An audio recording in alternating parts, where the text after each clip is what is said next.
আসসালামু আলাইকুম। আমরা সবাই জানি যে জাপানের যোগাযোগ ব্যবস্থা অন্যান্য দেশের থেকে একেবারে অন্যরকম।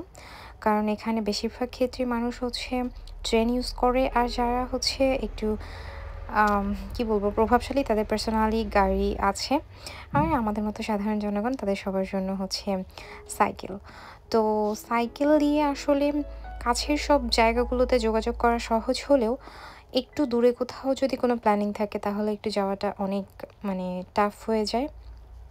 তো এইজন্য যারা হচ্ছে জাপানে আসবেন, আমার মানে পার্সোনাল ওপিনিয়ন থাকবে তাদের জন্য যে অবশ্যই হচ্ছে গাড়ির লাইসেন্সটা করে নিয়ে আসলে খুব ভালো হয়, সুবিধা। কারণ দেখা গেছে গাড়ি না হচ্ছে এফোর্ড করতে পারলেও অবশ্যই এখানে হচ্ছে মানে বাইক কিনে তার হচ্ছে যোগাযোগ ব্যবস্থাটাকে সহজ করতে পারবে।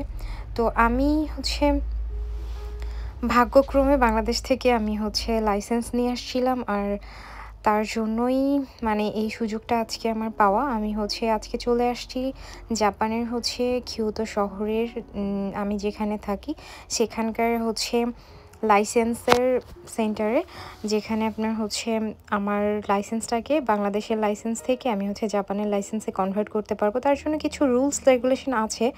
আমি চাইলে গাড়িটাও করতে পারতাম, বাট আমার দরকার নেই। আমি গাড়ি এমনিই পছন্দ করি না। আমার হচ্ছে সহ্য হয় না, অনেক মাথা ঘুরায়। তো এইজন্য হচ্ছে আমি বাইকের জন্য করব। আল্লাহ বাঁচায় রাখলে আমি যদি নেক্সট আবার আসি তাহলে আমি নেক্সট টাইম বাইক কিনবো ইনশাআল্লাহ। তো এজন্য এই জায়গাটায় আসা। আর এইটা হচ্ছে মানে প্র্যাকটিস করানোর জন্য আরকি, প্র্যাকটিক্যাল যে গাড়িগুলো হচ্ছে এখানে মানে তাদের সবাইকে প্র্যাকটিস করায়। অনেক বড় একটা এরিয়া, একদম হচ্ছে রোডের মতো। কোথায় কিভাবে কি করতে হবে না করতে হবে A to Z সবকিছু এখানে আছে। মানে এখানে যারা ট্রেনিং করবে তাদের আশা করি হচ্ছে মানে রাস্তায় নরমালি কোনো অসুবিধা হবে না। কারণ এই বড় এরিয়াটা জুড়ে তারা সবকিছুই A to Z শিখায় দেয়। আর এখানে একদম বড় ট্রাক থেকে শুরু করে যত ধরনের গাড়ি আছে সবকিছুই শেখানো হয়। তো খুবই ভালো একটা ব্যবস্থা। তো আমার জন্য সবাই দোয়া করবেন আমি যেন এক্সামটাতে পাশ করে আমার লাইসেন্সটা নিতে পারি। আল্লাহ হাফেজ।